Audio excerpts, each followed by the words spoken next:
నమస్కారం. దాదాపు 28 సంవత్సరాలు అజ్ఞాతలో ఉండి కొద్ది సంవత్సరాల క్రితం బయటకు వచ్చిన మావోయిస్టు పార్టీ మాజీ central committee member Lanka Papireddy గారు ఈ వారం మన గెస్ట్. పాపిరెడ్డి గారు ఎటువంటి పరిస్థితుల్లో అడవి బాట పట్టారు, అడవిలో ఉన్న సమయంలో మావోయిస్టు పార్టీలో ఎలాంటి కష్టాలు ఉన్నాయి, వాళ్ళు పడుతున్న కష్టాలు ఏంటి, వాళ్ళు ప్రజాస్వామ్యం ఉందా లేదా, ప్రజలకు ఎలాంటి ప్రజా సమస్యల మీద ఎలాంటి పోరాటం చేశారు అనే విషయాన్ని పాపిరెడ్డి గారు తెలుసుకుందాం. పాపిరెడ్డి గారు నమస్కారం. పాపిరెడ్డి గారు, మీరు ఎలాంటి పరిస్థితుల్లో, అంటే అప్పుడులో ఉన్న గ్రామాల్లో ఉన్న పరిస్థితులకి పెత్తందారులు దోపిడీదారుల మీద పోరాటం కోసం వెళ్ళారా, లేదా అక్కడున్న ఆర్థిక పరిస్థితులను తట్టుకోవడానికి వెళ్ళారా, లేదా తుపాకీ పట్టుకొని ఏదో సాధించాలని కొంతమంది వెళ్తుంటారు, ఆ బాటలో వెళ్ళారా? ఈ మూడు కారణాల్లో వెళ్ళిన మీరు అజ్ఞాతలో ఉండి మావోయిస్టు పార్టీ బలోపేతంకి ఎలాంటి చర్యలు తీసుకున్నారు, అక్కడ ఉంటుండగానే ప్రజల సమస్యలపైకి ఎలాంటి పోరాటం చేశారు? దాదాపు 28 సంవత్సరాలు అజ్ఞాతలు ఉన్న మీరు ఎందుకు బయటకు రావాల్సి వచ్చింది? ఈ విషయాల మీద ఈ ప్రశ్నకు జవాబు చెప్పే ముందు ఒకసారి మీ ఫ్యామిలీ బ్యాక్గ్రౌండ్.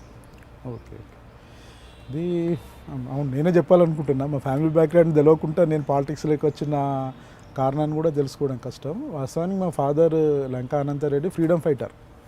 ఓకే, మా ఫాదర్ కూడా 8వ తరగతి చదువుతున్నప్పుడే ఫ్రీడమ్ మూమెంట్లో పోయిండు. గాంధీని కలవడానికి పోర్బందర్కు, తర్వాత సుభాష్ చంద్రబోస్ను వాళ్ళ ఆజాద్ హింద్ ఫౌజ్లో కలవడానికనే పోయిండు. కాకపోతే అప్పుడు కలకత్తాలో చాలా సీరియస్ పరిస్థితి ఉండడంతో కలవక మళ్ళీ రిటర్న్ వచ్చి అప్పుడు యుద్ధం సీరియస్ అవుతుండే. తర్వాత వచ్చి చివరి వరకు ఫ్రీడమ్ ఫైటర్లో కాంగ్రెస్ పార్టీలో గాంధీకి సంబంధించిన భక్తుడు, అసలు సర్వోదయ సంఘం అండి, అలానే పార్టిసిపేట్ అయ్యిండు. అట్లా ఏంటంటే చిన్నప్పటి నుంచి, అంటే ఫ్యామిలీ బ్యాక్గ్రౌండే పాలిటిక్స్. ఎందుకలా నేను చుట్టూ సరెండర్గా అంటే ఇంట్లోనే పుట్టుకోవడమే పాలిటిక్స్లో పెరగడం జరిగింది. నాకంటే పెద్దవాడు ఫస్ట్ లంకా మురళీమోహన్ రెడ్డి. ఫస్ట్ మా అన్న పాలిటిక్స్లో పోయిండు. మా అన్న పాలిటిక్స్ పోవడానికి కారణం మా పెద్దనాన్న కమ్యూనిస్ట్ పార్టీ సభ్యుడు మోహన్ రెడ్డి. మోహన్ రెడ్డి మా నాన్న అనంతరెడ్డి హనుమకొండలో చదువుకున్నప్పుడు ఇద్దరు మూమెంట్లో పోయిండు. వాళ్ళు కాంగ్రెస్ పార్టీలో పోయిన, కూడా కమ్యూనిస్ట్ పార్టీలో పోయింది. వాళ్ళిద్దరికి తెలియదు, ఆంధ్ర మహాసభకి ఇద్దరు డెలిగేట్స్గా పోయేవాళ్ళు. సో మా పెద్దనాన్న యొక్క ప్రభావంతో మా అన్న కమ్యూనిస్ట్ పార్టీ సాహిత్యం 10th నుంచి చదవడం స్టార్ట్ చేసిండు. 10th నుంచి చదువుతుంటే ఆ పుస్తకాలు నేను చదివేటోళ్ళని, రూమ్లో మేమే ఉండేటోళ్ళం. ఇంట్లో మా ఫాదరు మదరు ఊర్లో వ్యవసాయం చూసుకుంటూ ఉండేవాళ్ళు, మేము వరంగల్లో ఉండేటోళ్ళం. అట్లా ఆ లిటరేచర్ అమ్మ, ఫస్ట్ నేను చదివింది అమ్మ అన్న వల్ల, ఇట్లా సాహిత్యం అంతా చదవడం అనేది, మా అన్న తీసుకొని సాహిత్యం నేను చదువుకుంటూ కూర్చుంటామండి, స్కూల్ పోయేటోడిని. కానీ అట్లా మా అన్న యూజీలోకి 75 మార్చ్లో పోయిండు. 75 జూలై ఎమర్జెన్సీ పెట్టిన తర్వాత గిరాయిపల్లి ఎన్కౌంటర్లో నెట్ ఇప్పుడు ఆర్ఈసీ స్టూడెంట్ సూరపనేని జనార్దన్, మా అన్న సుధాకర్, ఆనందరావు అని, వీళ్ళు నలుగురు అప్పుడు Giraipalli famous incident Vengala. Okay, దాని తర్వాత నేను యూజీలో పోయిన ఎమర్జెన్సీలో 76లో. ఈ ఇన్ఫర్మేషన్ మళ్ళీ అప్పుడు ఆర్గనైజ్ మాకు జను చిన్నాలని ఆర్గనైజర్ ఉండే. అంటే మీ అన్నగారు ఎన్కౌంటర్ అయిన తర్వాత నేను పోయినా 76 ఆల్రెడీ 28 సార్ కాకుండా ఎమర్జెన్సీ బిఫోర్ హిస్టరీ ఉంది నాకు. కానీ అప్పటికే సాహిత్యం మీద మీకు నేను చదివినా. నేను 15 ఇయర్స్లో అప్పుడు యూజ్ అయినా ఫస్ట్ టైం. 15 సంవత్సరాల వయసులో నేను యూజ్ అయ్యాను 76. అంటే గిరాయిపల్లి ఎన్కౌంటర్ ఏదైతే జరిగింది మీకు ఐడియా ఉందా? జరిగింది అంటే అప్పుడు అరెస్టులు అయింది, అది బుట్టకి ఎన్కౌంటరే ఫస్ట్.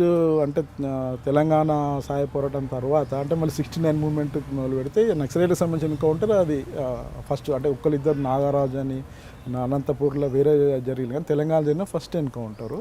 సిద్దిపేట దగ్గర ఎస్, అరెస్ట్ అయ్యి ఉండే వీళ్ళు.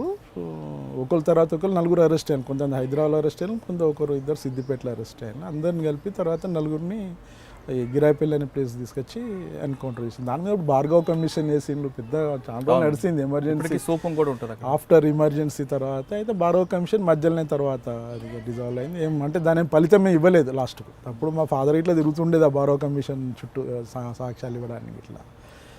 తర్వాత అప్పుడు నేను మళ్ళీ వాస్తవానికి 75లో మా అన్నయ్య చదువుతున్నప్పుడే వరంగల్లో రాడికల్ స్టూడెంట్స్ యూనియన్ అనేది బలమైన సంఘం 75లో.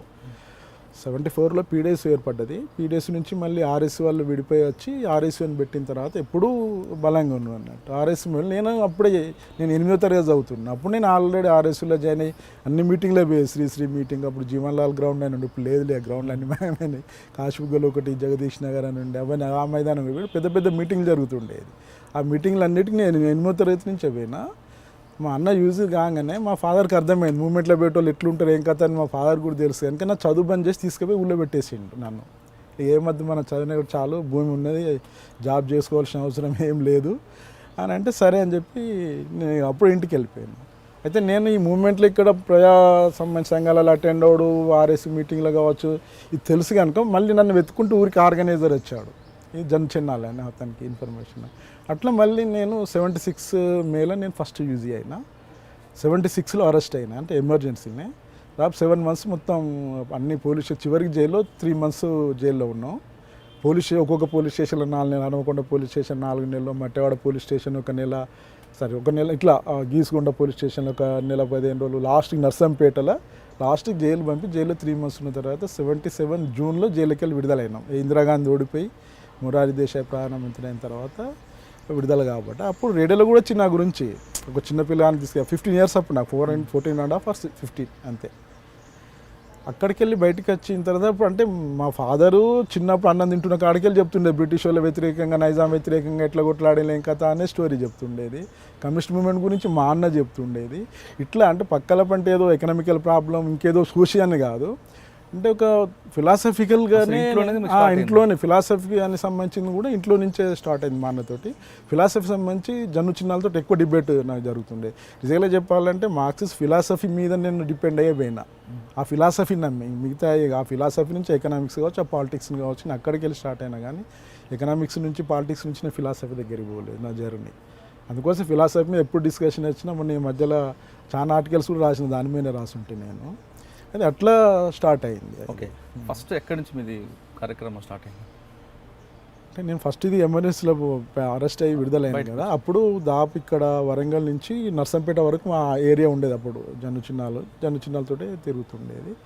నేను జైలుకి వెళ్ళి విడుదల వచ్చినాక అప్పుడు దాన్ని ఏమంటారు లీగల్ పీరియడ్ వచ్చింది. అప్పుడు వాస్తవానికి కేఎస్ కూడా అరెస్ట్ అయ్యి జైలు కొండపల్లి సీతారాం రావడం, కేఎస్ సత్యమూర్తి జైలుకి వెళ్ళి రావడంతో అప్పుడు లీగల్ 77 నుంచి 80 వరకు మొత్తం ఒక పెద్ద బహిరంగ సభలు, స్టూడెంట్స్ యూనియన్, RYL ఇటువంటి సంఘాలు పెడుతూ పెద్ద ఎత్తున ఒక మూమెంట్ జరిగింది. ఆ పీరియడ్లో నేను ఏం చేసినప్పుడు 8th బంద్ చేసినాయి కదా, మళ్ళీ చదువుకుందని పోయి స్కూల్లో అంటే కాలేజీలో జాయిన్ అయ్యి మళ్ళీ కాలేజ్లో స్టూడెంట్స్ మూమెంట్లో చేద్దామనే దాంతో 10th డైరెక్ట్ ఎగ్జామ్ ఇచ్చి నేను 8th డిస్కంటిన్యూ చేసినాయి కదా, ఇచ్చేసి మళ్ళీ ఇంటర్లో నేను జాయిన్ అయ్యి మళ్ళీ RS పాలిటిక్స్లో స్టార్ట్ అయ్యాను నేను. అట్లా ఏంటంటే 80 వరకే క్లోజ్ అయిపోయింది. 80 వరకు కొండపల్లి సీతారామే ఇక లీగల్ మూవ్మెంట్ ఇంతకంటే ఎక్కువ నడవదు కనుక అని చెప్పి లీడర్షిప్ను క్రమంగా కొందరిని అందరినీ యూజ్ చేయడం స్టార్ట్ అయ్యింది. తర్వాత మేము కూడా మా పరిస్థితి కూడా గాడికి వచ్చింది కదా, లీగల్గా తిరగలేని పరిస్థితి వచ్చింది. అప్పుడు తిరిగి అండర్ గ్రౌండ్కి వెళ్ళడం జరిగింది. నేను డైరెక్ట్ ఫస్ట్ ఇక్కడ నుంచి రెండోసారి 76లో ఫస్ట్ అండర్ గ్రౌండ్ అయితే ఇది 82 ఫస్ట్ నేను డైరెక్ట్ బస్తర్కి పోయినా. దాపు నేను మెజారిటీ టైం పనిచేసింది, ఎక్కువ టైం పనిచేసింది టోటల్గా బస్తర్లోనే, బస్తర్ బేస్గానే నేను పనిచేసిన. అంటే ఫస్ట్ మీరు ఇప్పుడు తుపాకీ పట్టుకున్నారు? బస్తర్ పోయినప్పుడే. బస్తర్లో అప్పుడంతమంది ఇక్కడ అంత అది లేదు, లీగల్ మూవ్మెంటే మెజారిటీ ఉండే. ఎమర్జెన్సీలో తక్కువ పీరియడ్ అసలు 3 monthsకి 4 monthsకి మేము అరెస్ట్ అయిపోయినాం, మళ్ళీ జైలుకి వెళ్ళి వచ్చినాం. మెయిన్ బస్తర్ పోయిన తర్వాతనే స్క్వాడ్స్ అనేది. బస్తర్కి వెళ్ళిన తర్వాత అక్కడ మీకు మిలిటరీ ట్రైనింగ్ ఇవ్వడం కానీ రాజకీయ క్లాసులు కానీ జరుగుతుంటాయి, అసలు దినచర్య ఏ విధంగా ఉంటుంది? క్లాసులు స్టార్టింగ్లో జరిగినాయి. ఈ పీరియడ్ 80 వరకు లీగల్ పీరియడ్లో చాలాసార్లు క్లాసెస్ జరిగినాయి, అక్కడ కూడా క్లాసెస్ జరిగినాయి. జనరల్గా పొలిటికల్ సంబంధించిన వాటి లోపల మిగతా ఇన్ని 2-3 చెప్తారు, ఫిలాసఫీ చెప్తారు, పాలిటిక్స్ చెప్తారు, ఎకనామిక్స్ మెయిన్ క్లాస్ చెప్తారు, హిస్టరీ ఒకటి చెప్తారు. భారతదేశంలో ఉన్న క్లాసెస్ ఏంటి, ఇక్కడ ఏ విప్లవం, ఈరోజు భారతదేశ ఆర్థిక వ్యవస్థలో ఏ వ్యవస్థ ఉన్నది, అంటే పెట్టుబడిదారా, భూస్వామ్యమా, లేదా ట్రైబల్ సొసైటీ ఏది ఉన్నది అనేది చెప్పుకుంటే ఈరున్న సొసైటీ ఇది, ఈ సొసైటీలో ఈ విప్లవం చేయాల్సి ఉంటుంది అనేది ఒకటి, నూతన ప్రజాస్వామిక విప్లవం అనేది అదొకటి చెప్తారు. నేను ఇవన్నీ 3 ఉంటాయి, ఫిలాసఫీ ఉంటుంది, ఎకనామిక్స్, పొలిటికల్ దాంట్లో ఇవన్నీ వస్తాయి హిస్టరీ లోపల. ఈ క్లాసెస్ ఎప్పుడు ఉంటాయి, దాపు జిల్లాలో చెప్పాలంటే సంవత్సరానికి ఒకసారి కూడా నడుస్తాయి. బహుశా ఇప్పుడైతే రెగ్యులర్గా నడుస్తున్నాయి నాకు తెలిసి. అప్పుడు ఎవరు సారథ్యంలో మీరు పనిచేస్తారు బస్తర్లో? చాలా మారిన్లో ఒకళ్ళని ఏం లేదు, అంటే వేరే ఒకతను మురళి అని అతను ఒకతను ఉండే. తర్వాత వాళ్ళు ఈ 85 క్రైసిస్ వచ్చిండే పార్టీలో సత్యమూర్తి పోయిన తర్వాత వాళ్ళు వెళ్ళిపోయిన తర్వాత వేరే రమేష్ అని ఒక అతను వచ్చిండే. తర్వాత అతను చాలా కాలం పనిచేసిండు, తర్వాత అతను పోయిండు. తర్వాత మేమే లీడర్స్ అయినాం లాస్ట్గా ఆఖరికి. అక్కడ బయటికి వచ్చి బయట వాళ్ళు వెళ్ళిపోతుంటే లోకల్గా ఫస్ట్ వేవ్ ఏదో పనిచేసిందో వాళ్ళే లీడర్స్కి నెక్స్ట్ డెవలప్ అయింది. అంటే మీరు బస్తర్లకు వెళ్ళిన తుపాకీ పట్టుకున్న తర్వాత ఫస్ట్ ఆపరేషన్ ఎక్కడ చేశారు?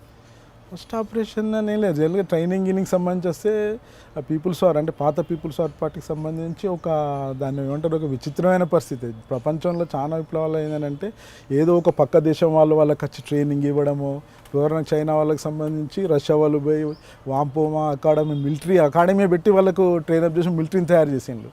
చాలా దేశాలకి అట్లా ఉంది, వేరే వాళ్ళు ఎవరో సపోర్ట్ చేయడం అట్లా ఏం లేదు. ఈవెన్ చెన్నపుల్లారెడ్డి గ్రూప్ వాళ్ళకి సంబంధించి కూడా తెలంగాణ సాయుధ పోరాటంలో పాల్గొన్న వాళ్ళు కొంతమంది ఉన్నారు. వాళ్ళకు ఇప్పుడు అంతిరెడ్డి అని చెప్తా అంటారు. ఈ పీపుల్స్ వార్ అయితే అసొంటోళ్ళు కూడా ఎవరు లేరు. ఎంత జోక్ అని అంటే తుపాకీ ఎట్లా ఫైర్ చేయాలి, ఫస్ట్ మోడర్న్ ఆర్మ్స్ ఏం లేవు. ఇనుపై మొత్తం గుట్టాలు తయారు చేసి మొత్తం ఐరన్యే. ఫస్ట్ పోయిన బ్యాచ్ అంటే నేను కొద్దిగా లేట్గా పోయినా, వాళ్ళు చెప్పింది ఏంటంటే అసలు ఈ ఫైర్ చేస్తే అంత ఇనిమే ఉంది కదా, బాగా వేడే చేతులు కాలిపోతాయి కావచ్చు, ఏం చేయాలని అందరికీ వస్తే ఎవరికి తెలియదు. అలా ఒక చెట్టుకు తుపాకీని కట్టేసి అలా తూట లోడ్ చేసి తాడు కట్టి దూరం ఉండి తాడు గుంజీలు ట్రిగ్గర్ తాడు కట్టి అప్పుడు పోయి ముట్టుకొని చూసింది వేడి అయిందా లేదా అని. అంత అదే అన్నట్టు ఏం తెలియదు, -0. కానీ మీ తరం వచ్చాక ఏ విధంగా ఉంటుంది? నేను లాస్ట్కి వచ్చేసరికి AK-47 లాంటి ఆయుధాలు కూడా చాలా వచ్చినాయి. అయితే రాకెట్ లాంచెస్ లాంటి అప్పటికి ఇంకా లేవు, ప్రాసెస్లో ఉన్నారు. కానీ దాపు automatic weapons, semi automatic weapons ఇటువంటి అన్నీ కూడా నేను వచ్చేటప్పటికి వచ్చినాయి ఫస్ట్. కానీ ఇది పరిస్థితి. అంటే మీరు ఫస్ట్ టార్గెట్ ఏది కంప్లీట్ చేస్తారు? ఫస్ట్ టార్గెట్ అసలు కొండపల్లి సీతారామయ్య గెరిల్లా జోన్ అనే ఒక డాక్యుమెంట్ రాసిండు. డాక్యుమెంట్ల ప్రకారం అసలు ఫస్ట్ పోయి అక్కడ సర్వే చేయడం, ఫస్ట్ ఇచ్చిన కర్తవ్యాలలో ఒక ట్రైబల్ ఏరియాలో ఏం తెలియని ఏరియా అది, అసలు ఏ ఊరెట్టు ఉంటుందో తెలియదు, దారెట్టు ఉంటుందో తెలియదు, వాళ్ళ భాష తెలియదు. అది కూడా ఒక విచిత్రమైన ప్రపంచంలో నాకు తెలిసి. ఇంటర్నేషనల్ లాంగ్వేజ్ మాట్లాడేది మేము ఆఖరికి. ఇంటర్నేషనల్ లాంగ్వేజ్ అంటే ఆకలి అవుతుందంటే ఇట్లా చూస్తేనే ఇది ఎవరికైనా ప్రపంచంలో ఎవరికైనా తెలుస్తుంది. అది ఎందుకంటే వాళ్ళ లాంగ్వేజ్ కూడా తెలియదు. ఊరు ఎట్టు ఉన్నదని అడగాలి, అటు పోవాలి. మమ్మల్ని చూడంగానే యూనిఫామ్ ఉంటే జనాలు స్టార్టింగ్లో భయపడి పారిపోయేటోళ్ళు వీళ్ళు ఎవరు. ఎందుకంటే పోలీసు వాళ్ళు అంటే జనరల్ భయం, ఫారెస్ట్ ఆఫీసర్లు అంటేనే భయం అక్కడ ట్రైబల్ ఏరియాలో. ఎందుకంటే కోడే గుర్రో ఏదో అడుగుతాడు ఇల్లు అవుతుంది అని చెప్పేసి పారిపోయేటోళ్ళు. వాళ్ళకి దొరకబట్టి దారి ఎటు ఉన్నది. ఇంకా కొన్ని దిక్కులు అయితే ఆఖరికి దాక్కొని జనం వస్తే టక్కున పట్టుకొని బాబు దారి చెప్పురా పోయి ఈ ఊరు ఎటు ఉండేది అని బతిలాడి దారి తెలుసుకొని పోయే పరిస్థితి ఉండేది. అని సర్వే చేసినట్టు అంటే ఆర్థికమైన రాజకీయ సర్వే ఒకటి చేసి అక్కడ ఎటువంటి టాస్క్స్ తీసుకోవాలి ట్రైబల్ ఏరియాలో కొన్ని. అప్పుడు ఈ గెరిల్లా జోన్ డాక్యుమెంట్లు చాలా రూపొందించాలి. అంటే వాళ్ళ ఈ ఫారెస్ట్ డిపార్ట్మెంట్ కావచ్చు, లేకపోతే పన్నులకు వ్యతిరేకంగా కావచ్చు, ఇట్లా వాళ్ళని సంఘటితం చేయడం కావచ్చు, సంఘాలు పెట్టడం కావచ్చు. ఫస్ట్ ఫేజ్ అంత ఇదే సర్వే, వాళ్ళని ప్రజలను సంఘటితం చేసి వాళ్ళ సమస్యల మీద స్ట్రగుల్ చేయడం అనేది. తుపాకీ ఎప్పుడు మీరు ఫైర్ ఓపెన్ చేస్తారు? తుపాకీ ఫైర్ జనరల్గా నాకు రాలేదు, ఫైర్ చేసిన అనేది అంత అవసరం రాలేదు. మా మీదనే ఫైరింగ్స్ జరిగినాయి. ఎప్పుడు ఫస్ట్ జరిగింది? ఫస్ట్ 83లో జరిగింది మా మీద. బస్తర్లోనే ఇంద్రావతి ఒడ్డుకే కర్కావాడ అని ఒక ఊరు ఉన్నది, ఆ ఊరు దగ్గర ఫస్ట్ ఎన్కౌంటర్ జరిగింది. దాని తర్వాత కంటిన్యూ 83లో జరిగింది, 84లో ఒకటి జరిగింది, నాకు గుర్తుండే బాగా. మిగతా ఒక 2 జరిగినాయి. దాని తర్వాత ఇక మళ్ళీ ఎప్పుడు నేను ఎదుర్కోవాలి, ఎన్కౌంటర్స్ ఎదుర్కోవాలి. అట్లా లేవు. ఎందుకంటే మేము లీడర్షిప్లో ఉన్నాం. జనరల్గా ఇప్పుడు దాన్ని ఏమంటారు, డిసిషన్ మేకింగ్ బాడీ వేరే ఉంటుంది, ఇంప్లిమెంటేషన్ బాడీ వేరు ఉంటుంది. డిసిషన్ మేకింగ్ బాడీలో నేను ప్రధానంగా ఎక్కువ ఉన్న పీరియడ్. అంటే మీరు వచ్చిన డెసిషన్ ఏవేవి ఉంటుంది? అంటే అట్లా ఏం ప్రత్యేకంగా ఏం లేవు. కానీ ప్రత్యేకంగా రాజకీయ నాయకులు టార్గెట్ చేయడం, అలా పోలీసులు దాడి చేసి వెపన్ తీసుకురావడం అటువంటి ఏమైనా డెసిషన్ చేస్తారు? అట్లా ఏం లేదు, మా దగ్గర ఎక్కువ జరగలేదు అవి అంతా. కానీ మావోయిస్ట్ పార్టీలు అంటే అప్పుడు పీపుల్స్ వార్లో ప్రజాస్వామ్యం ఏ విధంగా ఉంది అంటే సెంట్రల్ కమిటీ, పై కమిటీ వాళ్ళు చెప్పింది కింద వాళ్ళు అమలుపరచాలా, లేదా గ్రూప్ డిస్కషన్ చేసుకొని అది చేయాలా వద్దా అనేది డెసిషన్ ఉండేదా? ఒకవేళ ఆపరేషన్ అయిన తర్వాత దాని మీద సమీక్ష జరుపుకున్నప్పుడు వాళ్ళ ఒపీనియన్స్ కూడా తీసుకునేవారు? ఎవరి ఒపీనియన్స్? ఆపరేషన్లో పాల్గొన్న వాళ్ళ ఒపీనియన్సే మెయిన్ ఉంటాయి, పైన చెప్పిన వాళ్ళే మెయిన్ ఉండదు వాస్తవానికి. డిస్కషన్ సంబంధించి ఏంటంటే పైనుంచి వచ్చే ఆర్డర్స్ అన్ని కింది వరకు జనరల్గా పార్టీ లోపలనే డెమోక్రటిక్ సెంట్రలిజం అనే సూత్రం మీదనే పార్టీ పనిచేస్తుంది. డెమోక్రటిక్ సెంట్రలిజంలో 2 ఉంటాయి, పై కమిటీ యొక్క తీర్మానాలు కింది కమిటీలో ఒకటి అమలు చేయడం అనేది. అట్లా అదే సమయం లోపల ఆ నిర్ణయాల మీద నీకు డిఫరెన్స్ ఆఫ్ ఒపీనియన్, భిన్నాభిప్రాయం ఉంటే ఖచ్చితంగా నోట్ చేయొచ్చు, అసంతృప్తిని కూడా నోట్ చేయొచ్చు, అది కూడా ఉంటుంది. కానీ పై కమిటీ దాన్ని నువ్వు తిరస్కరించలేవు దాన్ని. ఇది నెక్స్ట్ ఇంకోటి ఏంటంటే ఏ స్థాయికి ఆ స్థాయి కమిటీ, సెంట్రల్ కమిటీలో కావచ్చు, కింద ఏరియా కమిటీ కావచ్చు, కానీ అందరు కలిసి చర్చించుకున్న తర్వాతనే మెజారిటీ మైనారిటీ వినే ఒక నిర్ణయం జరుగుతుంది. అంతేగాని అందులో ఎవరో వ్యక్తులు డిసైడ్ చేసేది ఏముండేది అందులో. ఖచ్చితంగా ఒకసారి డిసిషన్ అంటే మెజారిటీ మంది కలిసి ఒక నిర్ణయం తీసుకున్న తర్వాత మైనారిటీ కూడా దాన్ని కట్టుబడి ఉండాలి. ఇది డెమోక్రటిక్ సెంట్రలిజంలో ఇది ఇంప్లిమెంట్ అవుతుంది, అంతే తప్ప ఇంకా ఏం. అంటే మీ హయాంలో మీ డెసిషన్ పాలసీల మధ్యలో రెక్కీ చేసి పోలీసులను దాడి చేయడం, ఆయుధాలు తీసుకురావడం అటువంటి ఘటనలు జరిగాయి? లేదు అటువంటి అంటే మీరు స్వయంగా పాల్గొనకపోయినా? పాల్గొనలేదు కానీ అసలు జరుగుతుండేది చాలా. అంటే నేను అసలు వాస్తవాన్ని హర్యానా వెనుక పెరిగింది ఎక్కువ, ఎందుకంటే 2003 వరకు పెద్ద దాన్ని ఏమంటారు ఆర్మడ్ కాన్ఫ్లిక్ట్స్ లేవు, తక్కువ కాన్ఫ్రంటేషన్ అయింది చాలా తక్కువ.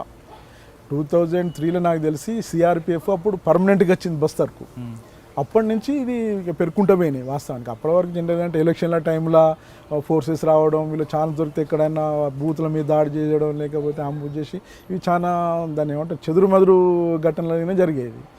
2003 నుంచి పర్మనెంట్ సిఆర్పిఎఫ్ వచ్చి ఊళ్ళల్లో అంటే పర్మనెంట్ ఎక్కడనే ఉండడం స్టార్ట్ చేసింది. అప్పటి నుంచి ఇది స్లోగా స్టెప్ బై స్టెప్ పెరుక్కుంటూ వచ్చింది వాస్తవానికి. ఇది అప్పటి వరకు 2003 వరకు పెద్దలే చెదురుమదురు ఘటనలుగానే ఉన్నాయి ఇటువంటి అన్ని కూడా. కానీ మీరున్న టైంలో బస్తర్ ప్రాంతంలో పార్టీ అభివృద్ధికి, పార్టీ డెవలప్మెంట్కి మీరు కృషి చేశారు.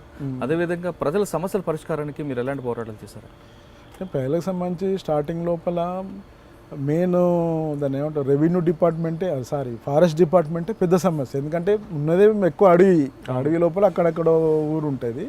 అందుకోసం ఫారెస్ట్ డిపార్ట్మెంట్ వాళ్ళ రూల్సే అన్ని రూల్స్ వాళ్ళకి. ఇక వాస్తవం చెప్పాల్సి అంటే టాటా బిర్లా, అంబానీ, అదానీ వీళ్ళందరూ ఫారెస్ట్ డిపార్ట్మెంట్ వాళ్ళే అక్కడ వాళ్ళకు. రియల్గా చూస్తేనేమో మా మధ్యలో డిస్కషన్ జరిగేది, చూస్తే ఒక మామూలు ఎంప్లాయీ, చూడడానికి ఎంప్లాయీ అవుతాడు అతను, కానీ ఇంప్లిమెంట్ చేసేటి తెలంగాణ గ్రామంలో చెప్పాలని కూడా భూస్వాముల యొక్క ప్రవర్తన ఎట్లుంటుంది, ఫారెస్ట్ ఆఫీసర్లు అట్లుంటుంది. వాళ్ళు ఇళ్ళకి వెళ్ళి పాలు తీసుకురావాలి, నెయ్యి తీసుకురావాలి, మాంసం అన్నీ లంచాలు.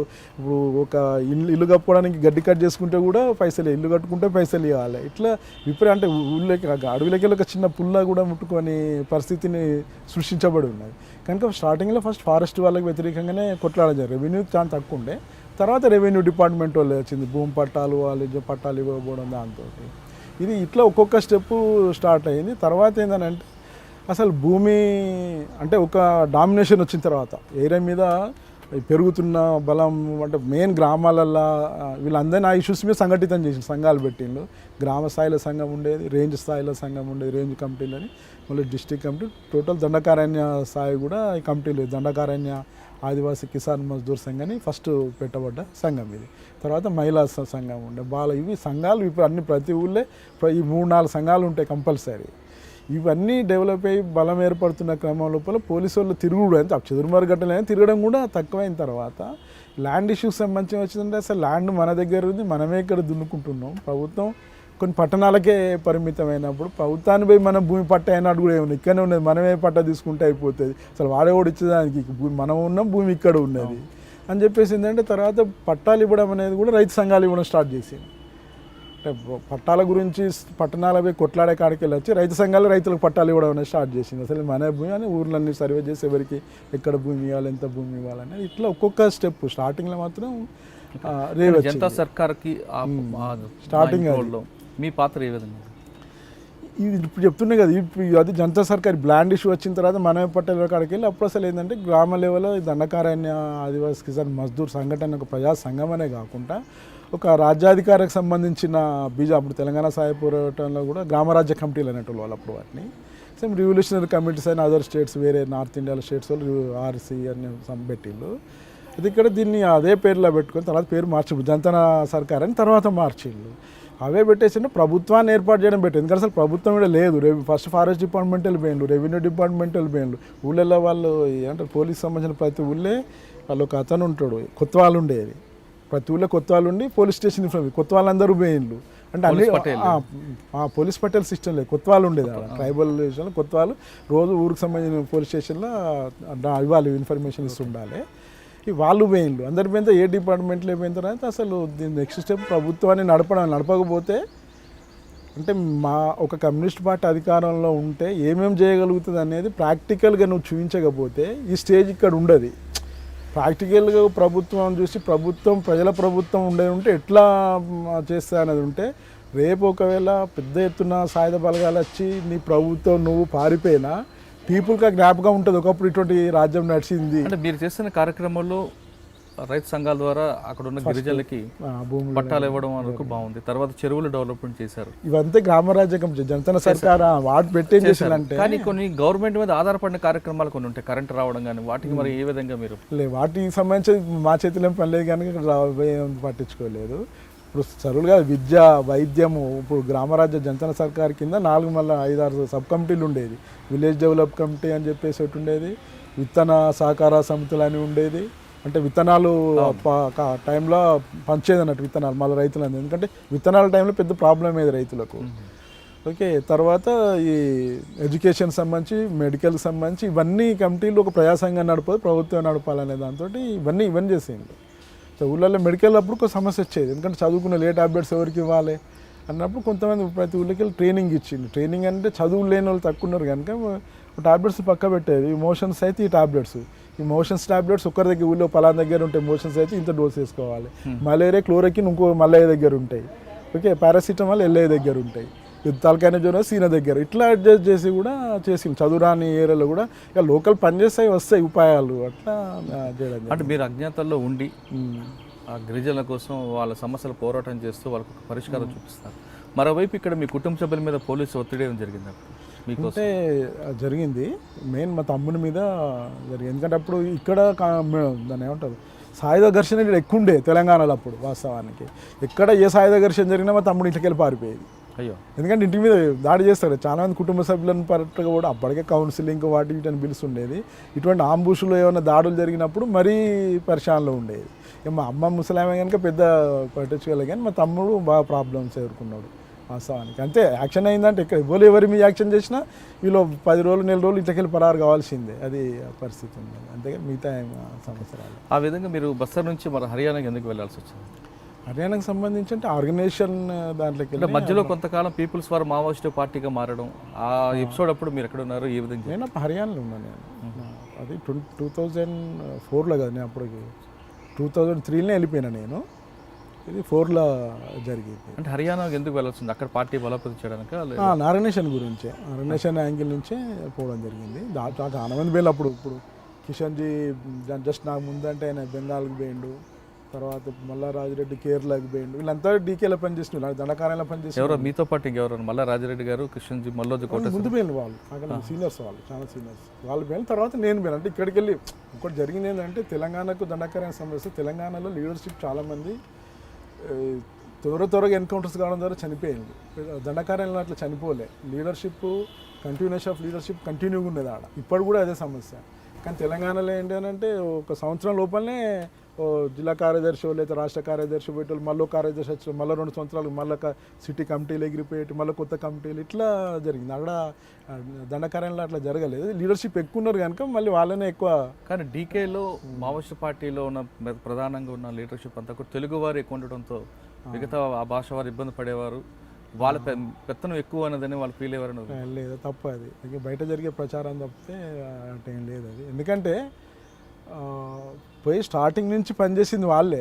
ఇప్పుడు అసలు చెప్తున్నాయి కదా, భాష రాని కాడికి వెళ్ళి భాష నేర్చుకొని ఊర్లో దొరకబట్టి అవి జనాలు ఒక కొత్త ప్రాంతం పోయినప్పుడు మేము మీకోసం పనిచేయడానికి వచ్చినాం మా తల్లిదండ్రులు అంటే ఎవరు నమ్మడు.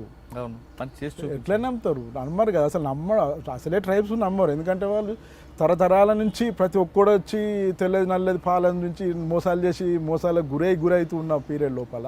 ఇక వేరే విషయం అంటే చదువుకున్న వాళ్ళంటే సరే సాహిత్యం చదివి కావచ్చు అనే నమ్ముతారేమో కావచ్చు, కానీ బ్యాక్వర్డ్ కాడ ఉన్న కాడ వాళ్ళు ఏంటి ఇప్పటికి మోసానికి గురవుతున్న పరిస్థితుల్లో నమ్మరు. నమ్మకపోయేది అసలు. మీరు ఎందుకు అసలు ఎవడొట్టికి ఎందుకు పని చేస్తాడు, ఎవరి గురించి ఇంకోటి ఎందుకు పని చేస్తాడు, మీకు జీతాలు వస్తుండొచ్చు, ఎంత జీతాలు వస్తాయి అంటే దానికే జవాబు లేక మమ్మల్ని నమ్మడానికే దాదాపు 4-5 సంవత్సరాలు పట్టింది. అంటే పోరాటాలు జరుగుతున్నా, వాళ్ళకి లాభం జరుగుతున్నా కానీ కూడా ఎందుకు వస్తారు, ఒకరి గురించి ఇంకోటి ఎందుకు పని ఆ ఉదాహరణలు కూడా లేవు కదా ఆడ. ఇప్పుడు బయట ప్రాంతంలో అయితేనే ఏదో ఫ్రీడమ్ ఫైట్లో చనిపోయిన వీళ్ళు చనిపోయిన కొన్ని ఉదాహరణలు చూపించవచ్చు. అక్కడ అట్లా లేవు కూడా. వాళ్ళు నాయకులు కొంతమంది కొట్లాడి పెద్ద నాయకులు చనిపోవచ్చు, వేరే ఇంగ్లీష్ వాళ్ళ వ్యతిరేకంగా బయట ఉన్న ఫ్యూడల్స్ వ్యతిరేకంగా కొట్లాడచ్చు, కానీ ఇంత పెద్ద ఎత్తున అనేది లేకపోవడంతో నమ్మకపోయేది. మీకు పార్టీ ఆదేశాల మేరకు హర్యానా వెళ్ళిన మీరు అక్కడ పార్టీ బలోపేతానికి ఏ విధంగా కృషి చేశారు?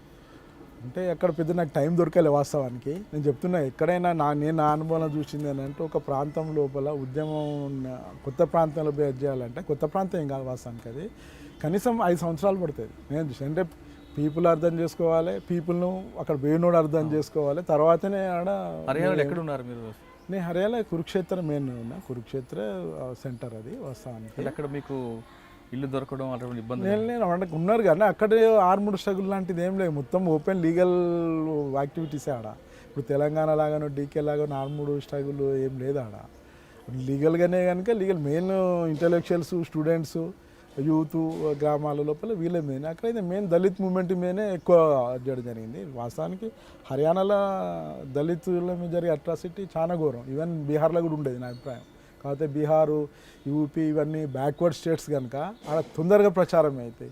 ఈ హర్యానా, పంజాబ్ లోపల ఏంటంటే వీళ్ళ జీడిపి, వాళ్ళ ఆదాయం ఎక్కువ ఉండడం, భారతదేశంలో నెంబర్ 1 to నెంబర్ రాష్ట్రాలు ఉండడం వల్ల ఇది ప్రచారం అవుతుంది, కానీ అట్రాసిటీ ప్రచారం కావు.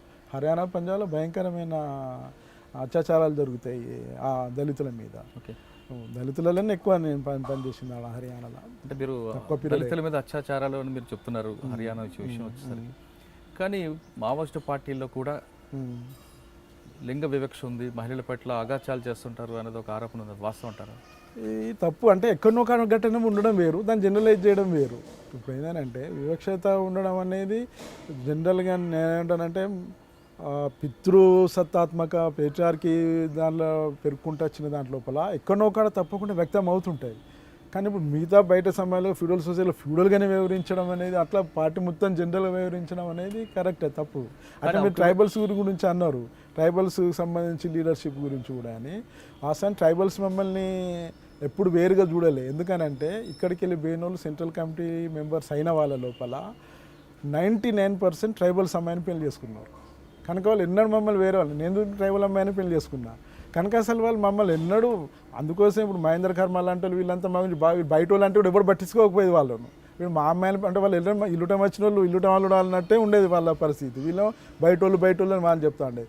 99% ఇప్పటికున్న సోను కావచ్చు, కిషన్ జీ వాళ్ళ తమ్ముడు కావచ్చు, దేవ్జీ పొలిట్ బ్యూరో మెంబర్ కావచ్చు, నాకు తెలిసిన ఆయన బసవరాజు కావచ్చు, ఏది మన నంబెల కేశవరావు, ఇట్లా గణపతి ఒక్కటి తప్పితే ఆడున్న అందరూ లోకల్ అమ్మాయిలను ట్రైబల్స్ని పెళ్లి చేసుకున్నారు. అందుకోసం వాళ్ళు ఎన్నడూ కూడా బంధువులుగా చూసి తప్పితే ఏదో బంధువు ఉంటుంది ఆ అమ్మాయితోటి వాళ్ళకి రిలేషన్ అట్లాగా, అంతేగాని తప్పితే వీడు ఎవడో అని. అయితే ఇప్పుడు పరిస్థితి కూడా మారింది. ట్రైబల్స్ చాలా మంది స్టేట్ కమిటీలకు, కమిటీలో పార్టీలో ఉన్న మహిళల పట్ల కూడా దురుసుగా ప్రవర్తించడం కానీ లేదంటే లింగ అగాత్యాలు చేయడం జరుగుతుంటాయి. చాలా మంది బయటకు వచ్చిన తర్వాత మావోయిస్ట్ పార్టీ తప్పది. ఏంటంటే కొన్ని వాళ్ళ మీద ఉండే ఒత్తిళ్లతోటి కొందరు చెప్పడానికి అవకాశం ఉంది. కేసులు కూడా పోలీస్ స్టేషన్లో కేసులు నమోదయ్యాయి. నాకు తెలిసి ఒకవేళ అటువంటి ఘటనలు జరిగితే పార్టీ ఎలాంటి క్రమశిక్షణ, ఇండివిజువల్గా ఘటనలు జరిగినప్పుడు సీరియస్ ఉంటాయి. అంటే ఆ కేసును బట్టి ఖచ్చితంగా పార్టీ నుంచి బహిష్కరించే వరకు కూడా ఉంటాయి. అంతేగాని తప్పితే వాటిని ఏదో చేసి వాటిని బయట సమాజంలాగా ఏదో సరిది చెప్పేసి సర్లే మొగోళ్ళు ఇట్లా చేస్తారు మీరు ఓర్చుకోవాలని లేడీస్ని ఇట్లా చెప్పడం అనేది జరగదు. ఏమైనా జరిగితే యాక్షన్ అనేది కంపల్సరీ ఉంటుంది. ఓకే, కురుక్షేత్రంలో దళితులపై ఎక్కువ అగాచాలు జరుగుతాయి హర్యానా స్టేట్, పంజాబ్లో. అంటే అక్కడ మీరు పనిచేస్తున్నప్పుడు మీకు ఆర్థిక కష్టాలు ఏమైనా ఎదురయ్యాయి? అంతేం లేదు, ఎందుకంటే పీపుల్ మీద డిపెండ్ అయి బతకడం కనుక. ఇప్పుడు జనరల్గా ఏంటంటే రూములలో ఉండి రూమ్లలో మెయింటైన్ చేసో లేదా వెహికల్స్లలో తిరగడం, కార్లలో తిరిగినప్పుడు ఇటువంటి ఆర్థిక సమస్యలు వస్తాయి. కానీ ఇప్పుడు పోయి జనాలు ఊళ్ళలో ఇప్పుడు మీకు ఆర్థికంగా ఆదుకోలేదు? లేదు, అక్కడ నుంచి అంటే పీపుల్ నుంచే ఫండ్స్ వచ్చేది, పీపుల్ నుంచి చాలా ఫండ్స్ ఉండేది. మిగతా వాటికి కొంతమందికి ఇబ్బంది వచ్చినప్పుడు అధినాయకులు ఎవరు అపాయింట్మెంట్ ఎప్పుడు ఇవ్వకపోవడం కూడా దానికి ఒక మైనస్ అయింది అంటారు. నాకు రాలేదు. వాస్తవానికి మాకు 84లో దాదాపు ఒక 6 months 7 months పార్టీ నుంచి మా కాంట్రాక్ట్స్ కట్ అయినాయి. మేము ఇండిపెండెంట్గా బతికినాం. ఈవెన్ మేము ఎక్కడ కాంట్రాక్ట్ చేయడానికి కూడా బయటికి పోలేదు. ఎందుకంటే గతంలో నాకు చిన్నప్పుడు 76లో నేను అరెస్ట్ కావడానికి కారణం అదే. మా కాంట్రాక్ట్ కట్ అయితే కింది నుంచి పార్టీని పైకి కాంట్రాక్ట్ చేయడానికి పోవద్దు, తప్పది. అలా పోతే ఏమైందంటే నేను అరెస్ట్ అయ్యాను, ఇంకా మిగతా కూడా అరెస్ట్ అయ్యింది. ఓకే, 84లో 7 months పోయింది. ఒకతను మా కాంట్రాక్ట్ రావాల్సిన 84లో కాంట్రాక్ట్ రాలేదు, ఆయనతోటి పార్టీ మాకు లింకు. ఇప్పుడు ఖమ్మం బార్డర్లు ఉన్న ఆల్బా కర్రగుట్టల కొండల మీద దాని అవతల బస్తాలో మేము తిరుగుతుండేది. యువతలో ఒక స్క్వాడ్ ఉండేది. ఇప్పుడు వెంకటాపురం ఏరియా, చెర్లమూడి ఏరియాలో అవతల మేము ఉండేది. ఈ 2 స్క్వాడ్ల కాంట్రాక్ట్స్ పోయినాయి. అందరు చేసిన పోదాం ఆడబోయి ఈడ ఉండే లీగల్ అని అంటే నేను ఆ పాత అస్సలు పోదు, వాళ్ళే వస్తారు ఎత్తుకుంటా. మనకి ఏం సత్యం జనాలు తిండి పెడుతున్నారు, తిరుగుతుంటాం అంతే. నీకైనా పైసలు కావాలంటే 5 రూపాయలు 10 రూపాయలు ఎవరైనా అడుక్కున్నా కానీ మాకు అప్పుడు కొంతమంది సిగరెట్లు ఇక్కడ కాలేజ్ స్టూడెంట్స్ ఫీల్డ్లో సిగరెట్ తాగేటోళ్ళందరూ ఇష్టపడ్డారు, బీడీలు తాగడం నేర్చుకున్నారు. టీ కూడా తాగలేదు స్టార్టింగ్లో, చాలా కష్టాలు. డికాషన్ తాగడానికి కూడా పెద్ద ఫైట్ చేయాల్సి వచ్చేది పార్టీ మీద. డికాషన్ తాగుతా అంటే కూడా అవసరమా, పీపుల్ ఉన్నట్టు ఉండాలి. చెప్పులు లేకుండా తిరిగినాం మేము, ఎందుకంటే పీపుల్ చెప్పులు ఉండే కనుక మనం కూడా చెప్పులు దొడుకోవద్దని ఒక థియరీ ఉండే.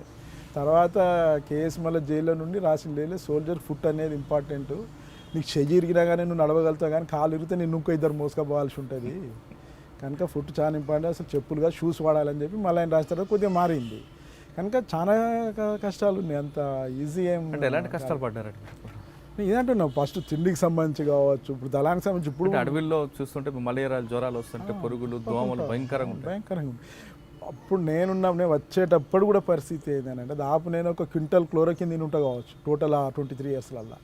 ప్రతి నెల కంపల్సరీ మలేరియా వస్తుంది. నోకొచ్చాను కొంత ట్రైబల్ వాళ్ళకు, ఒక రెసిస్టెన్స్ పవర్ ఉన్న వాళ్ళకి చిన్నప్పటికి వెళ్ళి రాని వాళ్ళు కొందరు ఉన్నారు, వాళ్ళకి ఎప్పుడు రాలే. వాళ్ళని చూసినాం మేము ట్రైబల్స్కి కొందరికే వచ్చిన వాళ్ళకి చనిపోయే పరిస్థితి ఉంటుంది ఊళ్ళో వాస్తవానికి. అయితే మేము మాత్రం కంపల్సరీ నెలకు ఒకసారి కంపల్సరీ, ఒక్కోసారి 2 సార్లు కూడా వచ్చాయి. 2 సార్లు వచ్చినప్పుడు మేము స్టార్టింగ్లో ఒకసారి వచ్చినప్పుడు బాగా బాధపడ్డాం, కష్టమయ్యేది. కానీ అది అలవాటు అయిపోయిన తర్వాత 2 టైమ్స్ వస్తే ఇబ్బంది, ఒకసారికి అతను నడిచేది ఏం కాదు. టాబ్లెట్ తిని నడుస్తున్నాను, ఎందుకంటే నడుస్తున్నారా బాబు అని ఇప్పుడు అనిపించింది? లేదు అట్లే అనిపించలే, అట్లే కష్టాలు భరించేది అట్లే అనిపించలే. కానీ మీరు వరంగల్లో మీరు చెప్తున్నారు ఒక కాంట్రాక్ట్ కోసం వెళ్ళి అరెస్ట్ అయ్యాను, అదే టైంలో మల్హార్రావు అని ఒక ఎస్ఐ మీ వెనక్కి పడ్డారు అనేది. మల్హార్రావు అనే ఎస్ఐ మీకు అరెస్ట్ చేయడానికి ప్రయత్నం చేశారు? లేదు అది లీగల్ పీరియడ్, నేను స్టూడెంట్ ఉన్నప్పుడు. అది అప్పుడు వాస్తవానికి ఓపెన్ లీగల్ పీరియడ్ నడుస్తుంది అప్పటికి. ఇంకా అది 6,000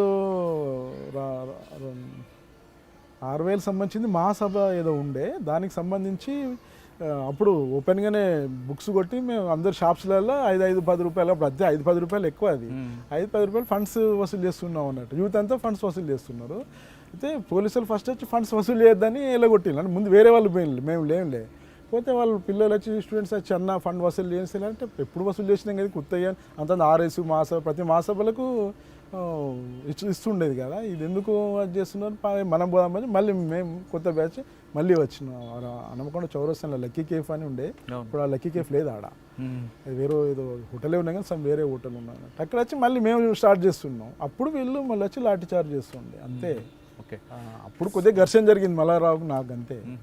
అయితే కురుక్షేత్రంలో మీకు కొంతకాలం అపాయింట్మెంట్ దొరకకపోయినా మీరు అజ్ఞాతంలో ఉండి? లేదు, కురుక్షేత్రంలో కాదు, ఇక్కడ నేను దండకార్యాలు ఉన్నప్పుడు కాంటాక్ట్ లేకుండా. ఓకే, హర్యానా ఉన్నప్పుడు మీరు ఎలాంటి పరిస్థితి చేసుకొచ్చారు? హర్యానాలో మెయిన్ తక్కువ పీరియడే, అంటే నేను అర్థం చేసుకోవడానికి సంబంధించి మేము దళిత్ మూవ్మెంట్ మీద ఎక్కువ కాన్సన్ట్రేషన్ చేయడం జరిగింది. అట్లే చాలా తేడాలు కదా, ఇప్పుడు ఆర్మ్ స్ట్రగుల్ ఇమ్మీడియట్గా స్టార్ట్ చేసే పరిస్థితి లేదు. అటు టెర్రైన్ సంబంధించి కూడా చాలా తేడాలు ఉంటాయి.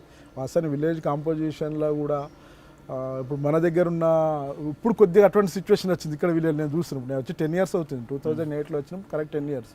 ఇప్పుడు అటువంటి సిచ్యువేషన్ ఇక్కడ కూడా కనిపిస్తుంది. కానీ అంత ఈజీ కాదు, ఎందుకంటే అప్పుడు తెలంగాణలో ఇక్కడ 70s 80s లోపల ఊళ్ళో ఒక దొరకు పెత్తనము, దాని వ్యతిరేకంగా అన్ని కులాలను, ఒక కులం కాదు టోటల్ కులాలకు వ్యతిరేకంగా ఉండేది. అందులో నువ్వు ఏ కులంలో పోయినా అందరు కలిసి దొరకు వ్యతిరేకంగా ఈజీగా మొబిలైజ్ చేసే పరిస్థితి అని ఉండే. ఈరోజు ఇక్కడ లేదు, హర్యానాలో కూడా లేదు. ఓన్లీ దాన్ని ఏమంటారు, కేవలం కూలీలుగా వ్యవసాయ కూలీలు ఉన్న వాళ్ళకు దళితులే, ఎటువంటి ల్యాండ్ గీన్ లేకుండా. అందుకోసం వాళ్ళ మీద మెజారిటీ బాగా. అంటే అక్కడ మీకు ప్రభుత్వం వైపు నుంచి మీకు ఎలాంటి ఒత్తిడి రాలేదు? అసలు వేరే ఇల్లీగల్గా ఏం లేదు కదా, లీగల్గానే అంత నడుస్తుంది, అట్లా ఏం రాలే. ఆడ సమస్య లేదు అసలు వాస్తవానికి. ఆడ జనరల్ ఓపెన్ ఆర్గనైజేషన్. ఆడ అంటే పనిచేస్తున్నప్పుడు మీరు సెంట్రల్ కమిటీ మెయిన్ లీడర్తో కానీ సెక్రటరీ కలవడానికి ప్రయత్నం చేస్తారా, లేదా వాళ్ళు మిమ్మల్ని? లేదు, వాళ్ళే కాంటాక్ట్ చేస్తుంటారు. అంటే ఇప్పుడు బయట పనిచేసిన జనరల్ పైనుంచే కింది కాంటాక్ట్ చేయాలి, కింది నుంచి పై కాంటాక్ట్. వ్యక్తిగతంగా కలుసుకోవడాలు జరిగేది కదా? వ్యక్తిగతంగా ఉండే మీటింగ్లలోనే, సీసీ మీటింగ్ అయితే సీసీ మీటింగ్ పోవడం. సీసీ మీటింగ్ జనరల్గా ఫారెస్ట్లోనే జరిగేది ఎక్కడైనా కానీ, ఆ సందర్భంగానే కలుస్తుంటే. బ్యూరో మీటింగ్స్ ఉంటాయి, అప్పుడు నార్త్ బ్యూరో ఉండేది మాది, నార్త్ బ్యూరో మీటింగ్ జరిగేది అండి అప్పుడు. జనరల్ ఫారెస్ట్లు జరిగేది, ఇప్పుడు బీహార్ నార్త్ బ్యూరో సంబంధించి బీహార్ ఫారెస్ట్లు జరిగేది. సీసీ మీటింగ్ అయితే జనరల్ అప్పుడు జరిగిన వాటిలో దండకార్యంలో ఎక్కువ జరిగేది. ఓకే, ఆ మీటింగ్ వచ్చి వెళ్ళిపోయారు? మళ్ళీ మీటింగ్ వచ్చి వెళ్ళిపోయారు. అప్పుడు మీకు పోలీసుల వైపు నుంచి రావడం పెద్దవాళ్ళు తెలియదు కదండి. ఇక ఇప్పుడు ఈ డ్రెస్ వేసుకునే ఇట్లా ఏం తెలుస్తుంది, ఏమన్నా యూనిఫామ్ వేసుకొని పోతే ఏమన్నా తెలుస్తుంది, కానీ జనరల్గా ఏం తెలియదు. కష్టం అది. అంటే ఏమన్నా ఎవరైనా ఇన్ఫర్మేషన్ ఇచ్చి పలానా బస్సులో పలానా అవుతుంటే, లేదా నా ఫోటో ఇచ్చో పలానా వ్యక్తి పోతున్నానంటే తప్పితే ఫోటోలతో కూడా దొరకటం అనేది చాలా కష్టం. నేను ఇంతవరకు చూడలే, ఫోటో చూసి పోలీసులు పట్టుకున్నారని నాకు తెలియదు మరి, కానీ నాకు తెలిసిన వరకు అయితే కష్టం చాలా.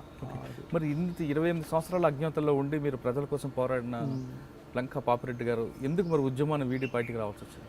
రెండు కారణాలు ఉన్నాయి అందులో. ఒకటి పర్సనల్, వ్యక్తిగతమైనవి ఉన్నాయి. వ్యక్తిగతమైన నేను చెప్పలేదు కానీ వ్యక్తిగతంగా ఉన్నది. నెక్స్ట్ కొన్ని టాక్టిక్స్తో నాకు డిఫరెన్స్ ఉన్నది అందులో విన్నప్పుడు. ఎందుకంటే పార్టీలు ఉన్నప్పుడు డిస్కషన్ చేసిన. అందులో కూడా ఏంటంటే ఎలక్షన్స్లో పార్టిసిపేట్ చేయాలనేది నా వాస్తవానికి.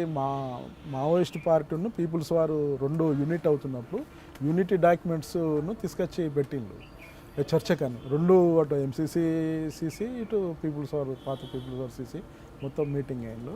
అయితే ఆ సందర్భంగా ఆ డాక్యుమెంట్స్ మీద డిస్కషన్ అప్పుడు పాత పీపుల్స్ వారు ఉన్న డాక్యుమెంట్లకు భిన్నంగా కొత్త డాక్యుమెంట్లు ఉన్నతోటి డిస్కషన్ స్టార్ట్ అయింది. పాత పీపుల్స్ వారు డాక్యుమెంట్ల లోపల ఎన్నికల గురించి ఏముంటుంది అంటే పార్టీ కార్యక్రమం కాన్స్టిట్యూషన్లో ఎన్నికలు అనేది ఒక టాక్టిక్స్ అని ఉంటుంది.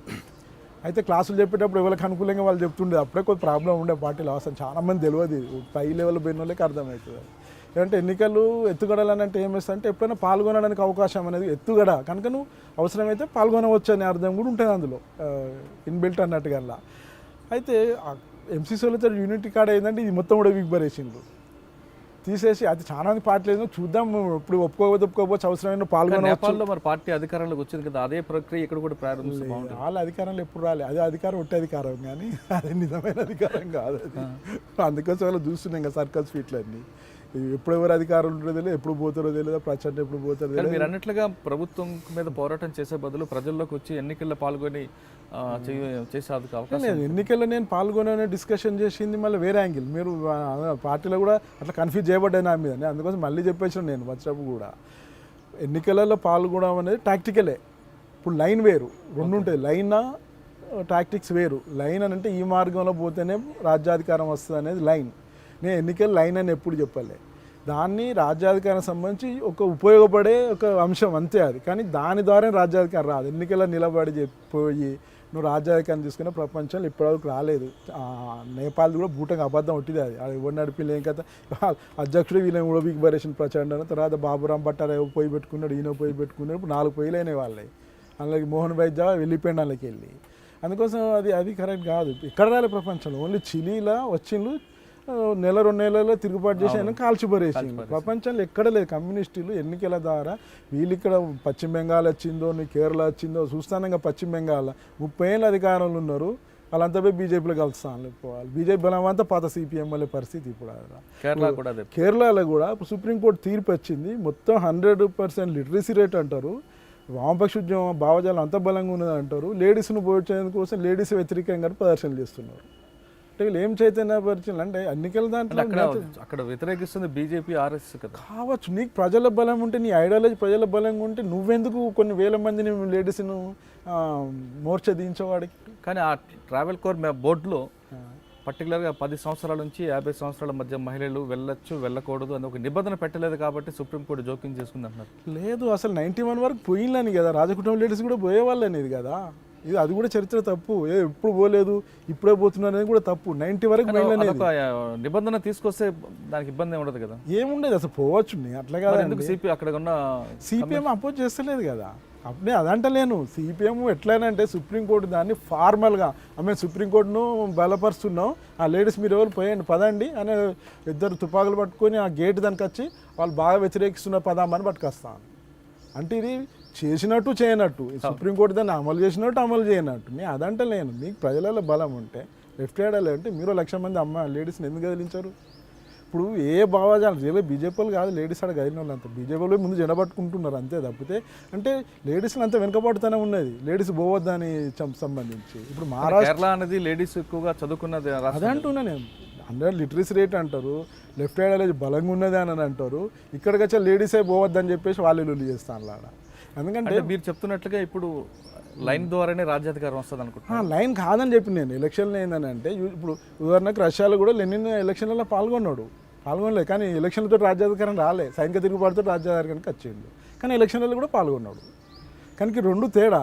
లెనిన్ ఎలక్షన్లో పాల్గొని ఎలక్షన్తో రాజ్యాధికారం వస్తుందని చెప్పలే. లాస్ట్కు రివోల్ట్ సైనిక తిరుగుబాటు సాయుధ తిరుగుబాటు ద్వారానే వాళ్ళ అధికారానికి. లైన్ ఎన్నికలు పక్కన పెడితే సెంట్రల్ కమిటీలో రామకృష్ణ గారు అరాచకాలు ఎక్కువ ఉంటాయంటూ కొంతమంది ఆరోపిస్తుంటారు.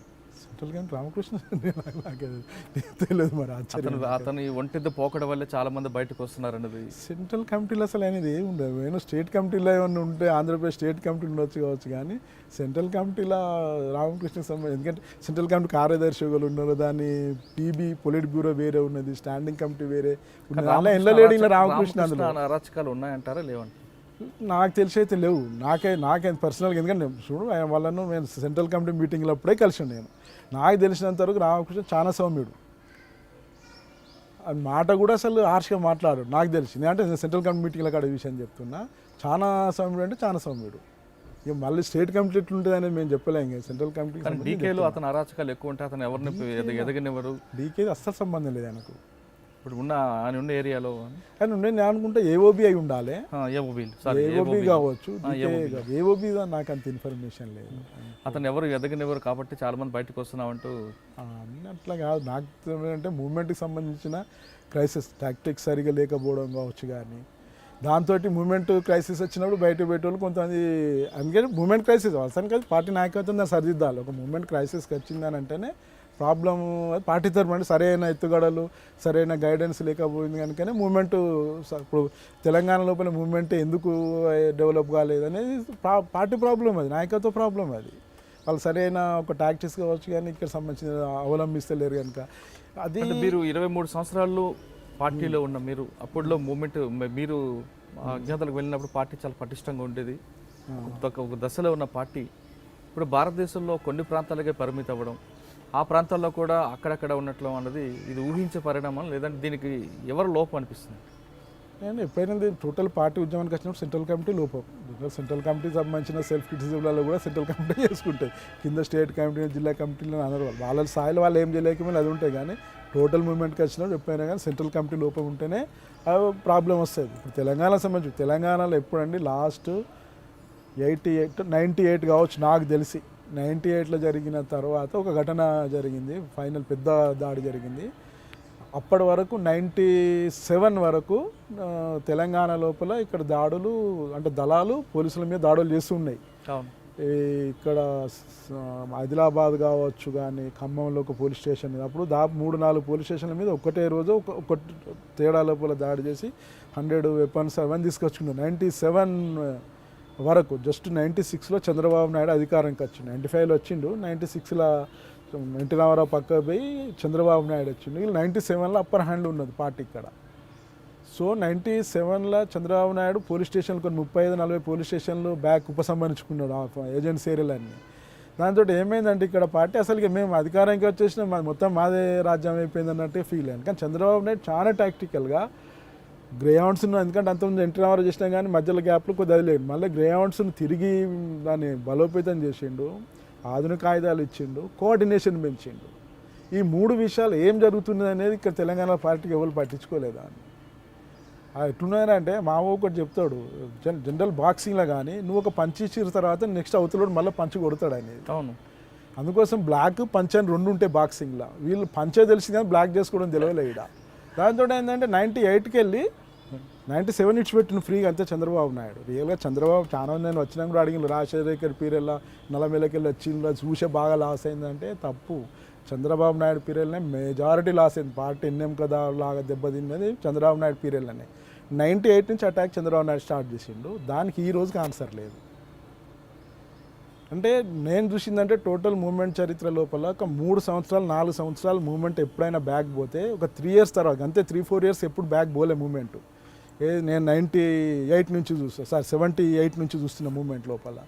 ఇది ఇప్పుడు 98 2008 అంటే మళ్ళీ 20 ఇయర్స్ అని అంటే క్లియర్గా చెప్పుకోవచ్చు సెట్ బ్యాక్ అని మూవ్మెంట్ కంప్లీట్ కాలనీగా ఏం వాదాలు లేవు. మళ్ళీ అది చంద్రబాబు నాయుడు వేసిన వ్యూహంలో పార్టీ పడిందంట.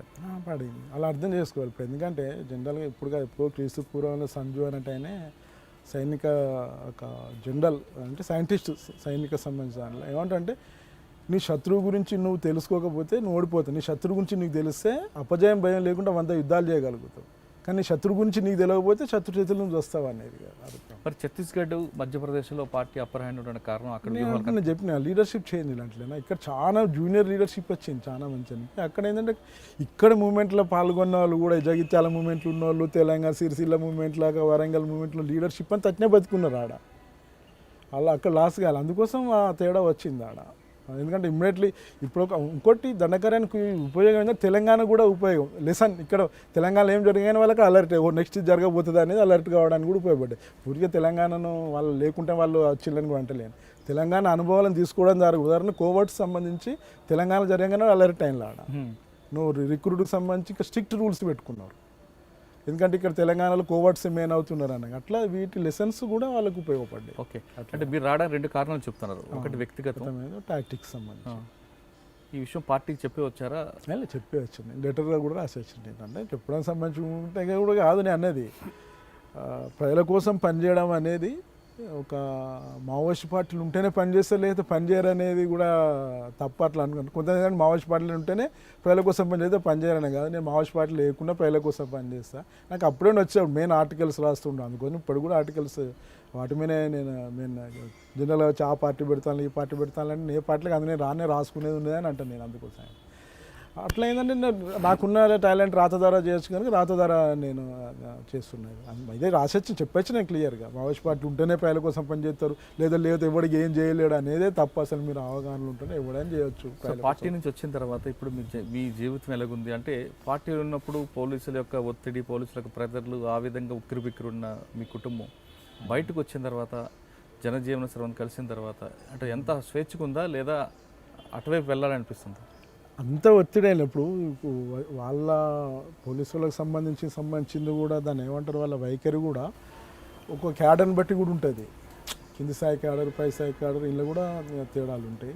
నాకు 2 విధాల సమస్య రాలేదు. అయితే ఒక్కొక్కసారి అసలు ఎలక్షన్స్ వచ్చినాయి అనుకో, ఎలక్షన్స్ ఒకసారి బాగా బోర్ కొడుతుంది. 10 years అయింది మేము వచ్చేసి, ఇప్పటికీ మీరు అడ్రస్ చెప్పండి ఎలక్షన్స్ వస్తున్నాయి అని అంటారు. అరే ఇప్పుడు రికార్డ్ ఏమైనా ఉండాలి. ఎలక్షన్లో అప్పుడు అంతమంది నేను పోయి ఏమన్నా చేసుడో ఎలక్షన్స్ బైకాట్ చేయండి లేదా ఆటంకాలు కల్పిస్తే ఏమైనా ఉండాలి. నేను చాలాసార్లు ఫోన్ చేసేది ఎస్ఐ వాళ్ళు ఏంటిది, మళ్ళీ వీళ్ళు పోలీస్ స్టేషన్కి వెళ్ళి ఫోన్ చేస్తున్నారని మళ్ళీ వాళ్ళు ఫోన్ చేస్తున్నారు. అంటే నాకు యాక్సెస్ ఉంది కనుక నేను చేయగలిగిన కొందరు ఆఫీసర్స్కి ఏంటంటే ఇట్లా చేస్తున్నారు అని.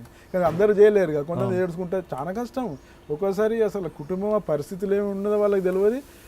ఒకసారి ఆత్మీయ సభ అని పెట్టిండ్రు పోలీసులు. నెక్స్ట్ ఇట్లా ఆత్మీయ సభ పెడితే ఒక ఆయనకు పెళ్ళి ఉన్నది, ఆయన మేనమామ అవుతాడు, అలా కోడలి కంపల్సరీ ఏదో చేయాలి ఉంటుంది వాళ్ళది. ఆయనను పట్టుకొచ్చిండు. నా మిస్సెస్ చాలా సీరియస్ పేషెంట్గా ఉండే, నన్ను రమ్మంటారు. అరే ఏ పిచ్చండి, నేను పేషెంట్, క్యాన్సర్ చనిపోయింది, ఇక్కడ చాలా బతుకులో నేనుంటే మీరు ఇదేం ఆత్మీయ సభ ఇది అని చెప్పి నేను కూడా అప్పుడు మళ్ళీ పై ఆఫీసర్ ఫోన్ చేసి నేనైతే రేపు పొద్దున్నే నేను ప్రెస్ మీట్ పెడతాను మరి ఇట్లయితే అంటే మళ్ళీ నేను అంటున్నానంటే కొంతమందికి అట్లా మళ్ళీ వెనుకకు తగ్గడం జరిగింది. అయితే జనరల్గా లేదు. ఇంకోటి 2 కారణాలు నాకు తెలియదు. అంటే పూర్తిగా మళ్ళీ మూవ్మెంట్లోకి పోదామా, ఇక్కడ భరించలేని పరిస్థితి అనేది అంత స్థాయిలో. ఇప్పుడు ముఖ్యంగా ఎలక్షన్స్ వచ్చినప్పుడు ప్రతి సంవత్సరం ఏ అసెంబ్లీ ఎలక్షన్ కానీ పార్లమెంట్ ఎలక్షన్లు వచ్చినాయని అంటే మొత్తం బైండ్ ఓవర్ అని ఇదని అది అనవసరం. చాలామంది ఎంపీలు కూడా చెప్పిన నేను ఇది కరెక్ట్ మెథడ్ కాదు, మీరన్నీ ఎలక్షన్ల టైం లోపల వీటి మీద మీరు తీసుకోండి అని అంటే కొంతమంది తీసుకున్నారు. అప్పుడు అట్లా చేయద్దు అని వాళ్ళు మాట్లాడడం మర్చిపోయి అటువంటివి తప్పితే మొత్తం అంత ప్రెజర్ ఏం లేదు. ఇంకో కారణం ఎందుకనంటే అసలు మూమెంట్ లేదు తెలంగాణలో. వాస్తవాన్ని మూమెంట్ లేనప్పుడు వాళ్ళకి అవసరం కూడా లేదు. మూమెంట్ ఉండి నడుస్తుంటే వాళ్ళకి ఏమైనా సంబంధాలు ఉన్నాయా అనే యాంగిల్లో వచ్చేసే అవకాశం ఉంది. వాస్తవానికి మూమెంట్ కూడా లేదు. కాబట్టి ఎలక్షన్ల సందర్భంగానే ఈ కొద్దిగా ప్రాబ్లం. సార్, కొంతమంది సరెండర్ అయ్యి బయటకు వచ్చిన తర్వాత రియల్ ఎస్టేట్ వ్యాపారాలు చేయడం, సెటిల్మెంట్ చేయడం చేస్తుంటారు. అంటే నయీం లాంటి కేసులు కూడా మనకు ఎదురుపడుతుంటాయి. అంటే పార్టీలోకి తీసుకునేటప్పుడు ఎటువంటి ప్రికాషన్స్ తీసుకుంటారు? అంటే ఒక చదువు వాళ్ళని తీసుకుంటారా, లేదా ఎవరు పడితే వాళ్ళు వస్తే లోపల తీసుకుంటారా? అదే వాస్తవానికి ఇలా 2 రకాలు కూడా ఉన్నారు. బయటకు వచ్చిన తర్వాత మామూలుగా సెటిల్ అంటే రియల్ ఎస్టేట్లు ప్లాట్స్ అమ్మేయడం, కొనియడం వల్ల కమిషన్ తీసుకొని బతికే వాళ్ళు కొంతమంది ఉన్నారు.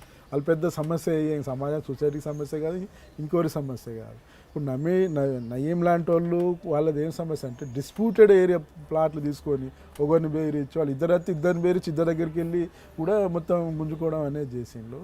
అసలు పార్టీలో ఇది రిక్రూట్ అప్పుడున్న ప్రాబ్లం చదువు అనేది కాదు. రియల్గా అయితే రిక్రూట్ ఎట్లుండాలంటే పార్టీ పాలసీ ప్రకారం ఫస్ట్ ఏదో ఒక ప్రజా సంఘంలో పనిచేయాలి. 1-2 సంవత్సరాలు పనిచేసి అక్కడ టెస్టెడ్ కావాలి. వాస్తవం. తర్వాత నువ్వు పార్టీ మెంబర్షిప్ లేదా ప్రజా సంఘాల మెంబర్షిప్ వస్తే దాని మళ్ళీ టెస్ట్ ఉంటుంది నీకు. తర్వాత కనీసం పిఎం కావడానికి 3-4 ఇయర్స్ అన్నా పడుతుంది. ఈ ప్రాసెస్ తర్వాతనే రియల్గా రిక్రూట్ అనేది చేసుకోవాలి. అయితే అటువంటి రిక్రూట్ పాలసీ ఇక్కడ లేదు. వాళ్ళు పోతుంటే నేను వచ్చేస్తా అంటే రావడం.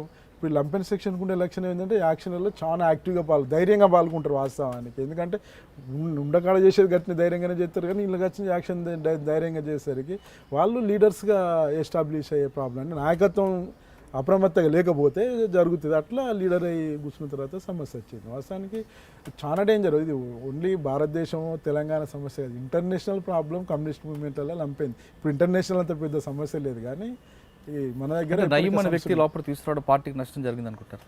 కంపల్సరీ తప్పది వాస్తవానికి. నేను చూసాను ఆర్టికల్ రాసిన తర్వాత రాలేదు, చనిపోయినప్పుడు నేను నాకు టైంలో మళ్ళీ ఆఖరి వదులుకున్నాను. కానీ ఎందుకు వేస్తాయి ఇట్లా అని చెప్పేసి నేను ఇది లంపెన్స్ గురించి కమ్యూనిస్ట్ మేనిఫెస్టోకి ఆర్టికల్ రాసింది. మార్క్స్ కాలంలో కూడా రాసింది లంపెన్ సెక్షన్ గురించి. ఎవరైనా ఎంగెల్స్ రాసింది.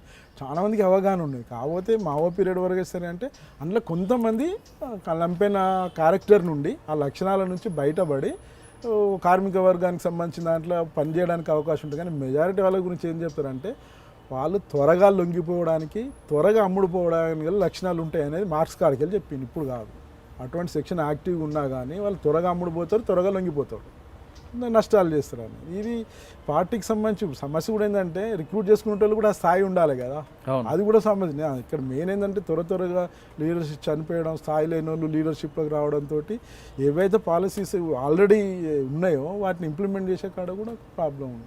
కానీ మీరు వెళ్ళేటప్పుడు ఉద్యమంలోకి బాగా చదువుకున్న వాళ్ళు ఒక ఐడియాజెట్ ఉండవచ్చారు, కానీ క్రమేపీ దాని సంఖ్య తగ్గిపోవడంతో పాటు మీరు అంటే లంపెన్ల వాళ్ళు రావడం, దీనికి ప్రధాన కారణం ఏమనుకుంటున్నారు? నేను అనుకుంటే జనరల్గా అదేం తప్పేం లేదనుకుంటున్నాను. ఖచ్చితంగా పూర్తిగా చదువుకున్న వాళ్ళు, విద్యార్థులు, మేధావులతో ఎక్కడ సొసైటీ మారదు. పెద్ద ఎత్తున యూత్ రావాల్సిందే.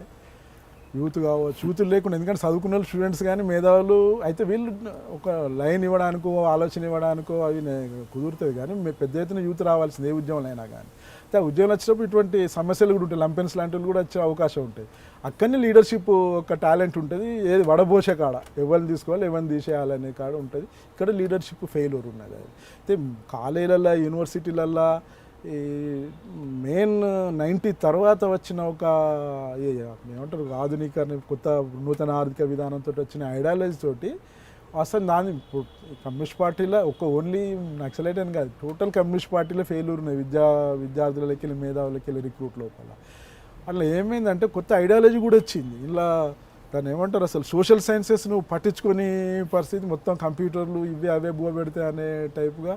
తర్వాత సొసైటీ గురించి ఆలోచన. ఈవెన్ 70s, 80s స్టార్టింగ్లో కూడా నువ్వు ఏ కాలేజీలో, ఉస్మానియా యూనివర్సిటీలో అయినప్పుడు, ఆర్ట్స్ కాలేజీలో ఇవన్నీ ఎక్కడ పోయినా కానీ సొసైటీ గురించి డిస్కషన్ అవుతుంటాయి. మన భారతదేశం ఇంత బ్యాక్వర్డ్ ఎందుకు ఉన్నది, ఇక చిన్న దేశం జపాన్ ఉన్నది, అది ఎంత అభివృద్ధి అయింది, ఏం గనులు లేవు, ఏం రిసోర్సెస్ లేవు, ఇన్ని రిసోర్సెస్ ఉన్నా మనం ఎందుకు వెనకబడ్డాం.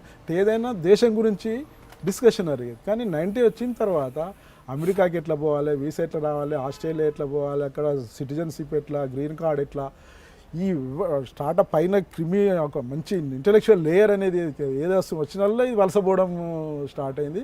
తర్వాత వాళ్ళు నెక్స్ట్ అదే ఒక దాన్ని ఏమంటారు ఆదర్శంగా మిగతా నెక్స్ట్ జనరేషన్కి ఇచ్చిపోయింది. కానీ దాని చుట్టూ అది తిరుక్కుంటున్నది. ఇప్పుడు దానికి ఒక దాన్ని ఏమంటారు పీక్ వచ్చేసి ఆగిపోయింది అది పరిస్థితి. ఇప్పుడు వేరు విషయం, ఇప్పుడు అట్లా లేదు. మా ఫ్రెండ్ ఉండేది ఒక తన అంటే నేను కొత్తగా వచ్చినప్పుడు మీరు అంటున్నాను నాకు తెలియదు, నేను వచ్చా ఎందుకు ఇక్కడ మూవ్మెంట్ దెబ్బతిన్నానంటే వాడు ఏమన్నాడంటే నువ్వు పోయేటప్పుడు ఎన్ని కాలేజీలు ఉన్నాయి వరంగల్ ఇంజనీరింగ్ కాలేజ్, ఒక్కటే నిట్టు ఉండేది. ఇప్పుడు 50 కాలేజీలు ఉన్నాయి సిటీ చుట్టూ. అన్నిట్లో వాడు అందరూ నేను అమెరికా పోతాను కలగనుకుంటేనే వాడు ఇంజనీర్ చేస్తా అంటాడు. అందులో ఒక 50 బీ ఫార్మసీ ఎన్ని ఉంటే, బీ ఫార్మసీ 20-30 ఉండదు, 38 బీ ఫార్మసీ ఉన్నాయి. నాకు తెలియని పరిచయం ఏమేమి చేంజ్ ఈ మొత్తం ఇలా ప్రతి ఒక్కడు అమెరికా పోతాను, ఆస్ట్రేలియా పోతాను కలగనుకుంటాడు. వాళ్ళు మొత్తం వెళ్ళిన రోజు తెలుస్తుంది బయటికి. ఇది ఒక 5-6 ఇయర్కి అర్థమవుతుంది రా అన్నారు వాడు. సేమ్ అట్నే అయింది. ఇప్పుడు మొత్తం రోడ్ల మంది తిరుగుతాను. మా ఊళ్ళో ఇంజనీర్లు ఆ మట్టి తట్ట పట్టుకొని రోజుగారు యోజన ఏది మన ఉపాధి కాల పనికి పోతా అంటారు. 4 ఇంజనీర్లు అంటారు ప్రతి ఊళ్ళే. ఇది చేంజ్ తీసుకొచ్చింది. అప్పుడు దాని రిక్రూట్ను ఆపింది. అయితే ఈరోజు సిచ్యువేషన్ కొంచెం డిఫరెన్స్ ఉన్నది. అయితే ఈరోజు సిచ్యువేషన్ మావోయిస్ట్ పార్టీ అర్థం చేసుకునే పరిస్థితి లేదు నా అభిప్రాయం లోపల. ఎందుకంటే ఇంటెలిజెన్స్ వాళ్ళు కూడా ఇంకా నేను చాలాసార్లు చెప్పిన, నాకైతే హోప్ లేదు మావోయిస్ట్ పార్టీ మళ్ళీ రివైవ్. చాలా మంది అడిగి, ఎందుకంటే గతం లోపల అది ఎప్పుడు వెనకపోయినా మళ్ళీ రివైవ్ అవ్వకుండా ముందుకు వచ్చింది. అది రివైవ్ అయితే అనేది నమ్మకం అనిపిస్తుంది. మారిన కండిషన్స్ను బట్టి అది మార్చుకుంటే దాని టాక్టిక్స్కి ఇట్లా మార్చుకుంటే రివైవ్ అవుతుంది కావచ్చు, కానీ వాళ్ళు మార్చుకుంటారని కూడా నాకు అనిపించలేదు. ఎందుకంటే ఇప్పుడు చూస్తే మొన్న కూడా మళ్ళీ ఎలక్షన్స్ బైకాట్ నినాదం ఇచ్చింది. కనీసం 10 ఏళ్ళ కింద ఎలక్షన్ బైకాట్ నినాదం ఇస్తే ప్రచారం అనేది ప్రచారం కూడా కాలేదు. పేపర్లు కొంతమంది ఆ ఇన్ఫర్మేషన్ పాతున్న వాళ్ళు చూసి ఆడ పక్క పెట్టే పరిస్థితి వచ్చింది. అంటే ఎలక్షన్స్ బైకాట్ సంబంధించి అసలు పరిస్థితి ఏమొచ్చింది, నేను ఎప్పుడైనా మెజారిటీ ప్రజలకు ఉద్యమంలో పాల్గొన్న వాళ్ళకు ఆ ఉద్యమ ప్రాంతం మీరు వచ్చిన రిక్రూట్ అయిన ప్రాంత పీపుల్ కొంతమంది తప్ప భారతదేశంలో మెజారిటీ ప్రజలకు అసలు మీరు ఎందుకు కొట్లాడుతానమ్మను ఎవరి కోసం కొట్లాడుతానని కూడా తెలియని పరిస్థితి ఉన్నది కదా. ఎలక్షన్స్ అందుకు యూజ్ చేసుకోవచ్చు, దాని ద్వారా వస్తే నేను లైన్ అని చెప్పిన అయితే కొంత ప్రచారం చేసిన లైనే మాట్లాడతానని కొంత ప్రచారం చేసింది. తెలుసు అసలు లీడర్షిప్ తెలుసు వాళ్ళకి నేనేం మాట్లాడుతున్నాను. ఓకే, ఫైనల్గా చెప్పండి, తమ కళ్ళ ముందు ఒక అన్యాయం అక్రమం జరుగుతుంది చూసిన యువకుడికి అటువైపు వెళ్ళమంటారా, లేదా అక్కడ వెళ్ళి కష్టాలు పడే బదులు ఇక్కడే ఉండి ఇక్కడున్న ప్రజాస్వామ్యబద్ధంలో పోరాటం చేయమని మీరు సలహా ఇస్తారు? అంటే సంబంధించింది అంటే నేను అక్కడికి వెళ్ళి నేను వచ్చిన అక్కడ బొమ్మని సంబంధించి చెప్పడం సంబంధించి సమస్య. ఎందుకంటే వాళ్ళు నేను చెప్పిన ఛాన్సాలు చెప్పిన టాక్టిక్స్ మార్చుకుంటే తప్పితే ఈరోజు మారిన పరిస్థితి లోపల ఉద్యమం. ఎందుకంటే నేను ఇంతకుముందుసారి వేరే టీవీ ఛానల్ కూడా ఈ 50 years నాకు తెలిపినప్పుడు నేను మాట్లాడినా. మారిన కండిషన్స్ ఇప్పుడు లేవు. ఒకప్పుడు దొరకు వ్యతిరేకంగా ఊరోళ్ళందరినీ చలో అని అంటే అందరు జాయిన్ అయ్యి అసలు ఇప్పుడు అట్లా పరిస్థితి దొరని రోడ్డు నీకు ఒక పర్టికులర్ నీకు టార్గెట్ అనేది గ్రామాలలో కనిపిస్తలేదు. పార్టీ ప్రాబ్లం కూడా గ్రామాలలో పోయి ఏం చేయాలనేది వాళ్ళ ఆర్గనైజర్కి తెలియదు ఇప్పుడు పరిస్థితి. అయితే వేరే కండిషన్స్ మరి ఊళ్ళో దొరలేడు, కానీ నీకు మస్తు మాఫియా పెద్ద పెద్ద మాఫియాలు, ఇసుక మాఫియా కావచ్చు, బొగ్గు మాఫియాలు, ఐరన్ ఓర్ మాఫియాలు మా వరంగల్లో అయితే ఇట్లా రకరకాల మాఫియాలు పుట్టిన. ఇప్పుడు ఎమ్మెల్యేనే ఒక మాఫియా గురైతే ఆయన కింద శిష్యుడు ఇంకో చిన్న మాఫియా.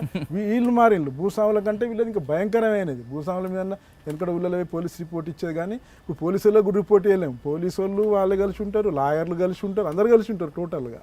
ఇంకొకరు అటువంటి సిచ్యువేషన్లో ఒక యువకుడు ఆ సమస్య పరిష్కారానికి తుపాకీ పడితే సాధ్యం వద్దా, లేదా ఇక్కడున్న ప్రజాస్వామ్యబద్ధంగా అతను పోరాటం చేసి వాటి మీద పోరాటం చేస్తే కరెక్ట్ అంటారు?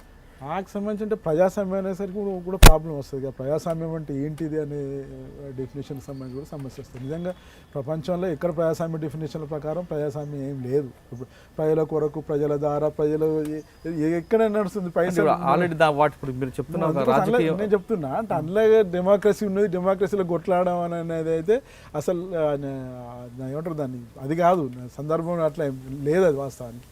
అయితే లీగల్గా ఉన్న ఈ అవకాశాలు ఏమున్నా కానీ లేవగల అవకాశాలతోటి మ్యాక్సిమం కొట్లాడుతూనే అది పరిష్కారం కానప్పుడు కాన్స్టిట్యూషన్ అవతలు కూడా పోవాల్సి ఉంటుందని చెప్పగలుగుతాను. కాన్స్టిట్యూషనల్ బౌండరీస్లో చాలా ప్రాబ్లమ్స్ సాల్వ్ కావు. ఎందుకంటే కాన్స్టిట్యూషన్కి సంబంధించి మనం చూస్తున్నాం కదా, మొన్న కూడా టీచర్లో మొన్న మా high school friends classmates get together meeting అయితే చెప్తుండే ఆఫీసరే. వాడు ఏమంటే ఈ న్యాయ వ్యవస్థ అంతా బూటకం ఏది లేదు, బల్ల తాగినాక బల్ల గురించి చెప్తాను, బూటకం లేదు.